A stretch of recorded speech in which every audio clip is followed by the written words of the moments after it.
What's up, everybody? Ben Rez here for Stokastic PGA DFS Masters Edition. Come on now. First major of the season, big time stuff to discuss. We've got plays, we've got breakdowns, we've got projections, we've got ownership.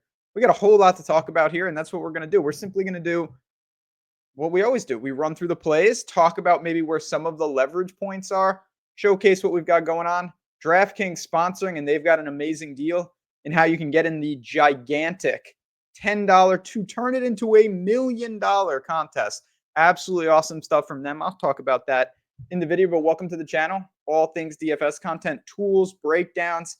If you play DFS, Stokastic is where you want to be. Subscribe, make sure you like the video. That helps us out a ton. All right, we're going to talk about the players, obviously. Don't worry. I've got the breakdown right here. But first, let's get the I guess housekeeping out of the way. Masters. For people wondering, I get these questions a lot. So, cut, top 50 and ties. No 10-shot rule, anything like that. It's a smaller field. It is easy to make this cut, relatively speaking. Now, weather doesn't seem like an issue. There was some rain early in the week. You know, I heard that the course was playing firm. It was wet, blah, blah, blah. It looks pretty straight up. I'm not factoring in there. That doesn't mean that you can't stack tee times or anything like that, but it doesn't seem like a gimmicky week where there could be a huge break. There may be a tee time split just because there is one. But again, it's a small field. This is not like the Open Championship where some guys will finish their round and then like 5 hours later, other guys are playing. It just doesn't work like that as much here. So we don't really have a ton to talk about. I broke down the course yesterday on Live Before Lock, which you can check out a little bit. In general, though, we know what we're getting into. We see Augusta every single year. You need to hit those long irons. You can't be awful around the greens, and you better be ready for lightning speed on these bent. You know, that's just what you need here. You need to be able to roll it. You're going to have 6 feet for par a lot. It would help to stay out of the water. That's kind of a universal strategy, I would say. Driving distance, you can be aggressive here. You can also, I think, at times club down. It's a long course at times, but at the same time, there's fairways that you can really cut down this lane. So I've seen different types of players. We've seen different types of players. All of that stuff. Big names tend to win. You know, what do you take from Scheffler, Rahm, Scheffler, Decky, DJ? Yeah, you can find some stats. You know what they have the most in common? They were all really, really good players. So with that in mind, let's talk about some really, really good players. And how about we talk about the man who hosted last night the Champions Dinner? And to his credit, fire menu. Check out Scottie Scheffler's menu. It looked really good, actually. So I got to give him credit there. 12,400 for Scheffler. He's projecting, you know, in the mid-20s. I think he'll be around that. That seems fair to me. He's the highest projected player. What's there to say? He's won 2 out of the last 3. He's playing so well that he's actually not being talked about because he's only, coming in second or third or 11th, things like that. He has gained strokes off the tee and with the approach in every event in 2025. He just at times couldn't really find the putter around the green. And in a couple of events, he just simply got outplayed. And there's no shame in that, particularly in Houston. Minwoo Lee played fantastic golf, shot 20 under. Scheffler shot 62 and 63 in separate rounds and was not able to get it done. What do you say about that? So I'm not going to really push much about Scheffler. The question you have to ask yourself with Scheffler is at 12,400, what are we going to do for the other 5 spots? Not like you can't build around that, but it's not that easy at the same time. Next is Rory. I think he will be the highest owned player on the slate. I would sign for 25%. I think it could push a little higher, certainly in different dollar contests. If you're talking about the large milli, maybe. If you're talking about some of the higher stake stuff, I think Rory could be 30, 35%. We're going to have to deal with that. I obviously am always team Rory. I'm not going to say if not now, when, because that's an overstatement. But he's got everything that you could ask for. Multiple wins. He won the Players. He's playing great. He's been so close so many times. He's going to have a chance. I don't know if he'll win, but he's going to have a chance. It's a situation that it lines up really nicely across the board for Rory. But everybody sees that. Again, when you look at those ownership numbers, it checks out there. Third guy, Morikawa. He will also be popular, not as popular as Scheffler and Rory. I think he's an interesting starting point. It's a little difficult to Rory Morikawa is doable. Scheffler Morikawa is pretty tough. Not gonna lie. We have our single lineup simulator. You could play around with that, but to me, if I go Morikawa, he'll probably be the most expensive guy in the majority of those lineups. Let me sort this, by the way. What do I have? I don't even know what I have this sorted on. Here we go. A-Bear, that's a no. He'll be the lowest owned. Rahm, fine. Bryce, we got LIV guys here.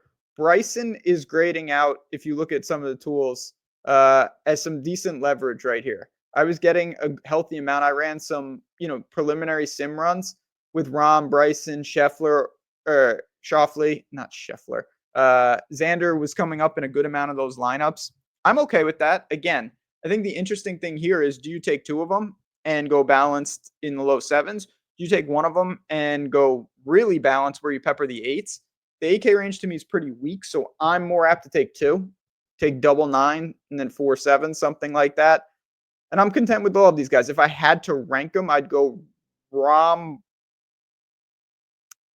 You know what? I go Bryson, Rahm, Xander, but it's pretty close between Rahm and Bryson. I've been flip-flopping on that kind of all week already, and I want to make room. I want to be clear. I like Justin Thomas. I know that Justin Thomas has had his struggles this year. I know that Justin Thomas has been a pain point in several iterations this year, but to me, JT does set up pretty well. The irons are there. Short game is there. Putter comes and goes, but he can work himself in and out of trouble. He's gotten himself into a lot of trouble in recent years here. He's going to be popular, 16% we haven't projected, so the leverage score is not great, but I still do want some JT in the pool this week. Decky, former champion. Brooks and Neiman, more LIV guys here. Neiman is, I think, a really interesting breakdown, whatever you want to call it, because he's playing really good golf on LIV. He has been, maybe the guy that most people are talking about in a polarizing fashion of how good is he. He's been terrible in majors. Simply put, he's been not good enough, but he's priced like he's a world-class player. He plays like he's a world-class player. Now he needs the results in majors to kind of justify that he's a world-class player. I'm going to kind of punt him. I'll probably have somewhere around 10% in the pool, 10 to 15%. Not going to make a big stand on him this week. I don't know what to do with him. I believe in the talent, but at how many times has he underperformed in majors, and you're paying a pretty premium tag? So just to recap the nines, I like Bryson and Rahm, no doubt about it. Rahm's a little more expensive than that. Apologies. JT, for me, I think Fleetwood is Fleetwood. He never wins, but he plays good golf. Last week, like everybody, the wind destroyed him. I don't really care about that. That was crazy conditions at Valero. I don't worry about that. Hovland, large field tournaments, maybe, but his around the green game and all his tinkering, it's tough. Now, we, of course, saw the other side of that with Hovland. So he's been another guy that's, I'd say, pretty polarizing because he won Valspar. He also gained 7 strokes putting there. That broke a 5-event losing strokes on the green. You do that, you're going to be in business. I just don't know if he can do that. So again, you can't play everybody. These are all world-class golfers. I'll look to some of the optimal percentages, and you see Fleetwood, Hovland, and Neiman are a little higher than guys like Decky and Brooks. And I don't push back on that. Hovland does have a really good leverage score, so he's probably going to pop up in some of my sim runs. And I'm okay with that. I just don't want it to be a crazy amount because, again, I do prefer some of the other options. Let's keep scrolling, though. Plenty of guys to talk about. Spieth is there. Shane Lowry and Cantlay. These are going to be, I'd say, pretty clearly the most popular guys in the 8K range. Henley will also be popular. So those 3 of them, I like Cantlay the best. He's another one who kind of melted on the weekend last week. But again, the wind was crazy. He missed a lot of short putts. I actually thought the ball striking was there. I think this is a pretty good course for him. He's got loads of experience, consistent, makes cuts, gained 5.7 strokes on the approach last week. We will sign for that. He's gained 2 or more strokes on the approach in 5 straight events. That's the kind of stuff that I think shapes pretty well for this. Hatton, another LIV guy. Think he's an interesting pivot. As you can see, he'll be lower owned, which will drive up the leverage. So I'm okay with that. I would take Cantlay 1-1 over him, though, all things being equal. Henley, Will Z, Cam Smith, Bhatia, Bobby Mack. Henley sets up very well. He's going to have a lot of interest for people. I totally get it. Probably cash viable. One at API. He's just been playing extremely consistent golf in 2025.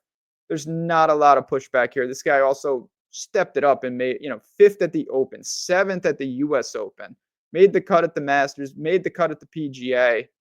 That's what I'm talking about. Made the cut at the Players this year. Hard to really find a lot of faults besides saying that Henley will be a popular $8,400 player. But again, on DraftKings, when you're competing with, depending on what tournament you're playing, you're going to have some of those guys that are going to be more floor centric, and then you're going to have some dart throws. And in this range, I think you have the ultimate dart throw in a guy like Cam Smith, who's a wild card. I'd say his miscut equity is higher than anyone in the eights, but he's Cam Smith, and he could gain like 20 strokes putting. We saw him. He's done some crazy stuff. Let's just leave it at that. More of a large field tournament flyer for me. I just have other priorities. I'd rather play Will Z, to be completely honest. He's right there, and I think he grades out pretty nicely, actually. He hasn't had the best year, but it's been a little hit or miss, to be honest. He gains with the irons, he loses with the greens. He flips the putter, he loses off the tee. He gains off the tee, he loses around the green. If it can all sync up at the same time, watch out for Will Z. I'd say it's doubtful. It's hard to sync up at the right time, but he's in the conversation. So Cantlay probably 1 in this range. Bobby Mack, who we haven't talked about yet, I think is just very, very consistent. He was 9th at the Players, 11th at API. He's a lefty, top 10 at Waste Management. Played here, of course. He's got experience in majors. I'm not sure what I'm really concerned about with him, honestly. He's made the cut twice here, 23rd and 12th. Just a good player, really solid player, I have to say. He is someone that has shown he can compete with the best. And at flat 8, he's going to check a lot of boxes. He's next to Corey Connors, who is going to be, he's certainly cash viable, and he's going to be someone that is in a lot of lineups. Scheffler lineups, Rory lineups, balanced lineups. Corey Connors is going to be crazy popular this week. Before we dive into the sevens, though, I know I alluded to this right off the top. DraftKings is running some really, really cool stuff. They're giving you an opportunity to get in that big milli just for depositing $10. So they're giving you that ticket, and you're taking your shot at $1 million. Here's the details for you. I'm going to play this. Listen up, because again, really, really cool stuff.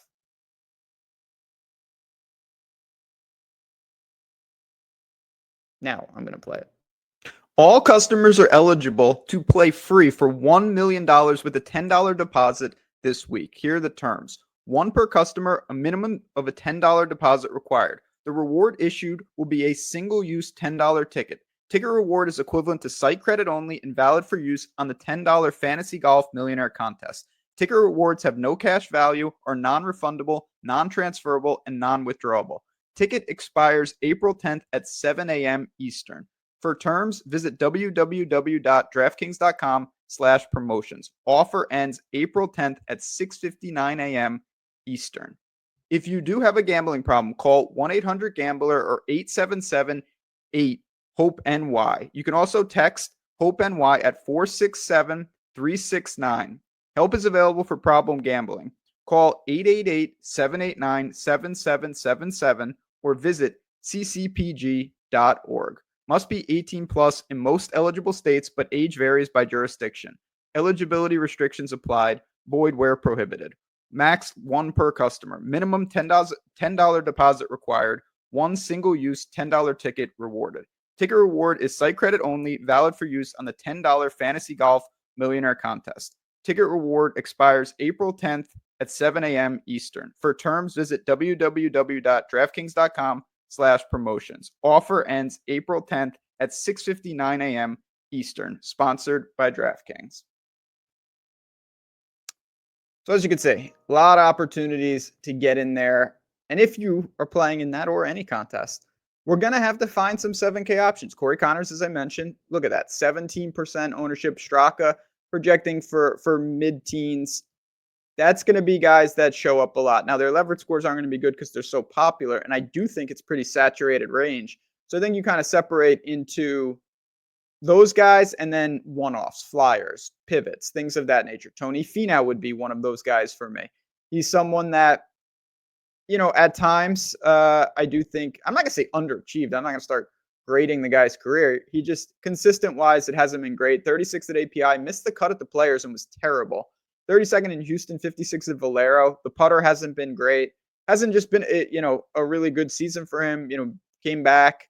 And the Masters results, he's making the cut here, but he hasn't really been in the mix in recent years. But I do think that his game sets up pretty well. You've got Wyndham Clark right there, Thagala right there. 3 guys between Connors and Straka who will be pivots. If you take them, you'll be getting a fraction of the ownership. So if you think that they can compete, that's an interesting move.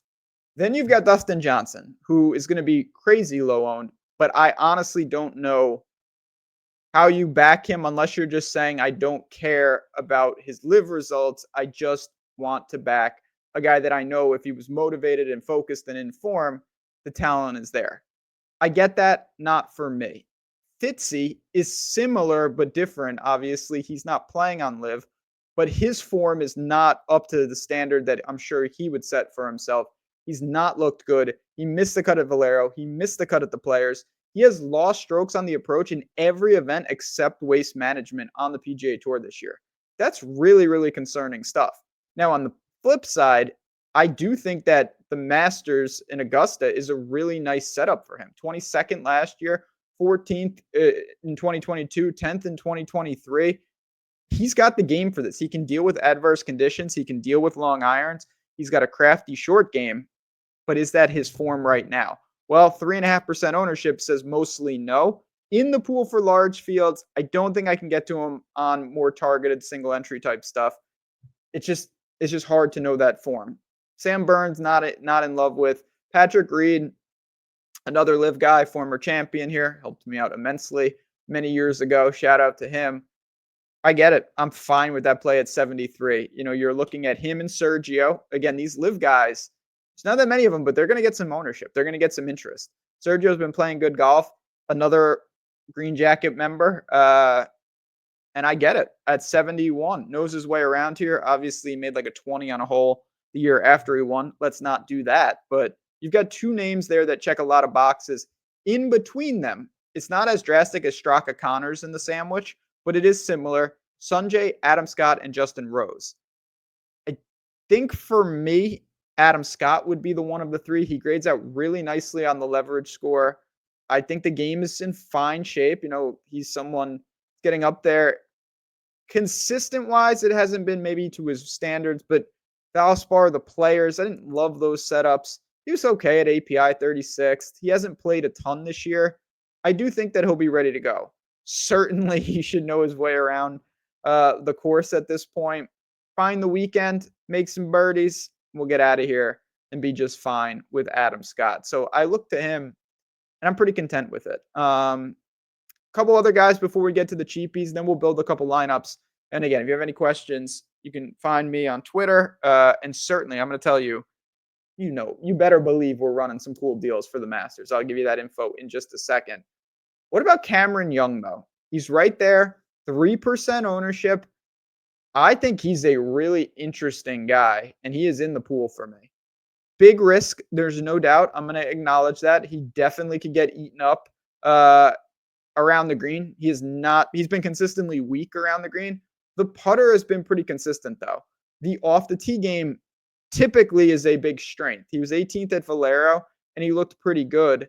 I think it comes down to the irons. He had a stretch early in 2025 where he lost consistently with the irons, and he went 72nd, 12th, miscut, 61st, miscut. That's going to be concerning. That's a lot of miscuts in there. Then he rebounded with the 18th at Valero. Maybe that was something. Maybe that was nothing. I like Augusta for him. I like the ownership. I like the price.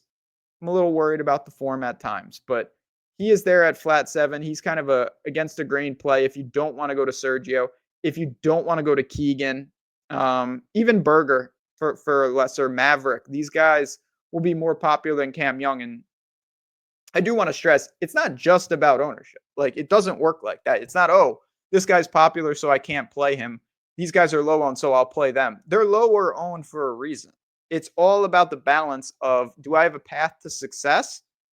And am I targeting the guys that project well? Because if you target, I can get you a lineup that has no ownership and they're all going to miss the cut. And I could get you a lineup that has a ton of ownership and they might all play well and you will be duped and you'll have no path to the ceiling that you're looking for in tournaments. So you have to find the right builds for the right contests. That's really, really important. I think it's underutilized in the industry. And I think these tools help you to do just that, not just the data hub, but these right here, single lineup simulator, the contest generator, all this stuff is really powerful. I use it to build my teams every single week. It's extremely customizable. It's so simple. The single lineup simulator is the easiest thing you could possibly use. You legitimately, you click in, I'll show you in just a second. You click the names, you press run, and it gives you your expected ROI. And you can tinker, you do 2v2s, things like that. Really, really cool stuff. Why not just tell you right now? I've been kind of beating around the bush here. $100 off. $100 off any all access package. So what does that mean? It means you're not getting PGA. You're getting PGA, MMA, MLB, NHL, NASCAR, NBA, all of it. That's why the code is all. You see how we did that? Very, very simple. So if you are saying, man, the NBA playoffs are coming around, baseball is every day, PGA is weekly, MMA is weekly, NASCAR is weekly, NHL is daily. I want to test these tools out with multiple sports so I get more bang for my buck. This is where you want to be. The info is in the link. Come on now. Really, really cool stuff.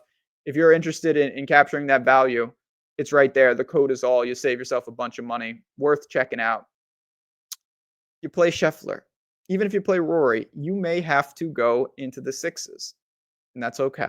There are guys down here. Now you can see the ownership. We don't have a single play up. Denny McPutts, he's projected for 10% ownership. But for the most part, you're not going to find a lot of ownership in this range. So you're less concerned about that, and you're more concerned about just finding a guy, first of all, that's going to play 72 holes, and that's just going to grade out pretty well.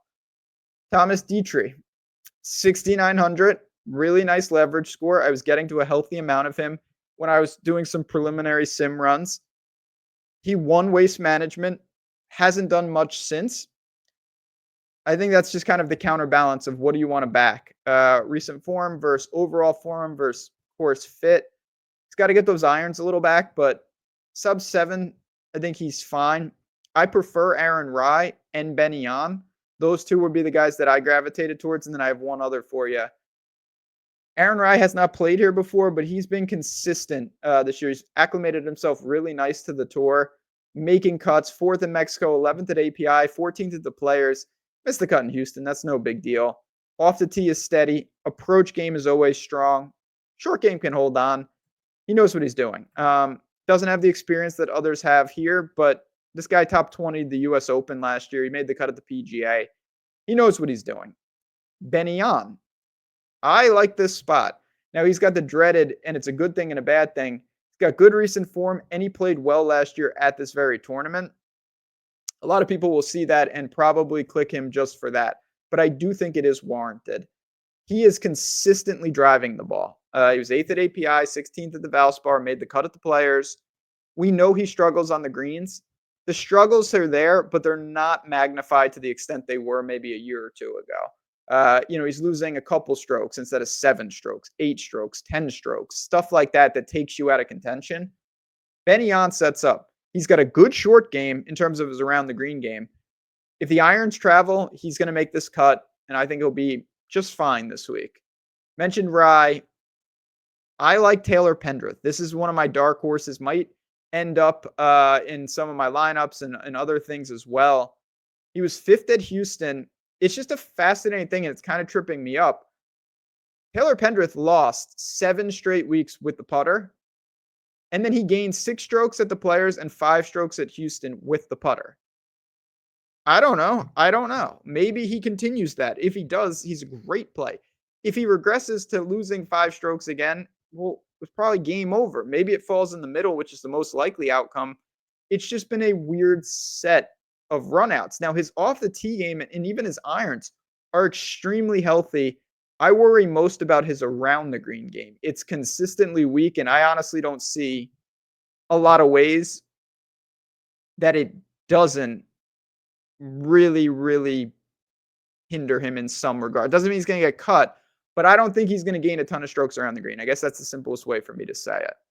Scrolling down, there's not that many names that I have interest in down here. Shout out to Michael Kim, just doing a great work for the industry as a whole, rooting for him. Cam Davis, Lucas Glover, Bez is down here. Denny McCarthy, I think, is the obvious choice. He's made every cut this year. He can really roll it. Best putter in the world, potentially. I feel good about him. He's 6,500. So this is the type of guy, and again, we'll build a couple. It's going to help a lot if you can get to someone like that. Once you go below him, I think it's pretty sparse.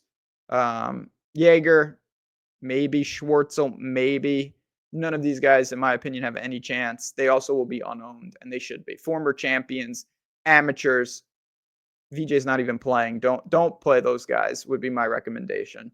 Just not enough upside, too much risk, unnecessary builds. Let's click in real quick. So check this out. This is some single lineup simulator.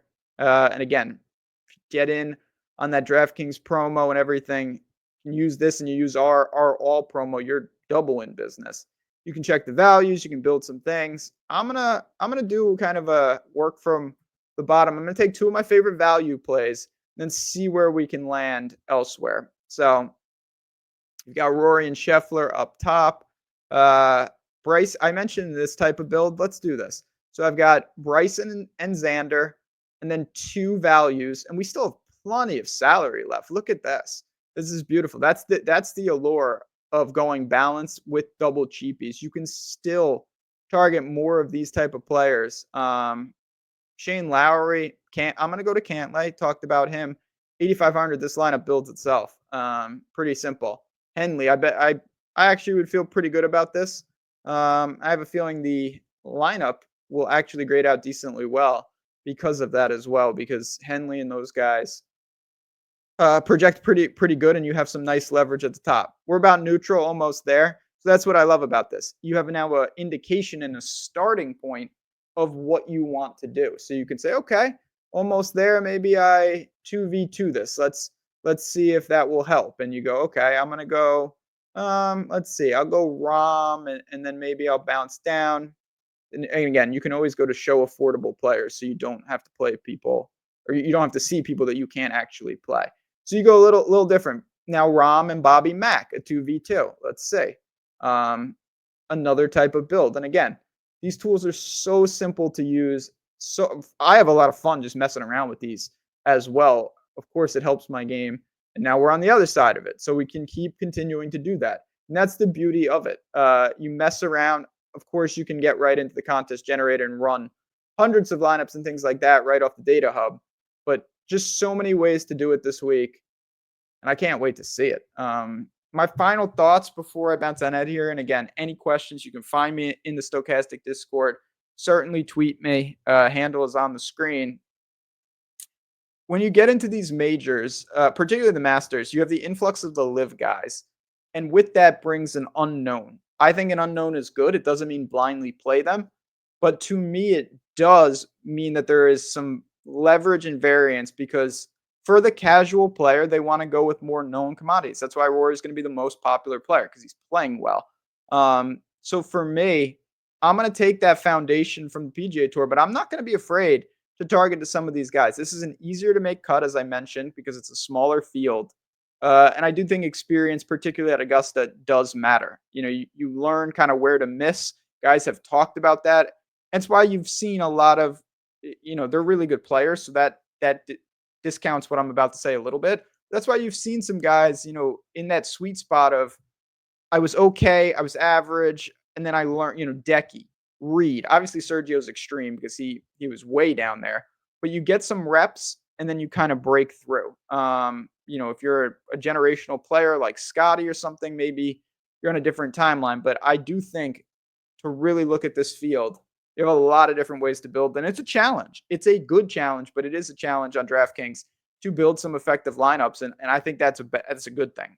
It's a bad scenario when everybody can just do whatever they want at all times, because I don't think as much decision trees have to be made. And for us, we can identify some of these guys, some of these leverage plays off the tools. You're going to be in decent shape this week. I can't wait to see it. I appreciate everyone tuning in again. I hope this was helpful. I know I jumped around a little bit, but just to give you some of my thoughts in each range, to show you the ownership and the projections, which are extremely valuable. They'll update as we get closer to lock, particularly if there's news. But let's see someone go out there and win $1 million on DraftKings. That is the goal. When you do, make sure you tweet us. We want to celebrate with you. And on that note, friends, good luck. Enjoy the tournament, and I'll talk to you soon.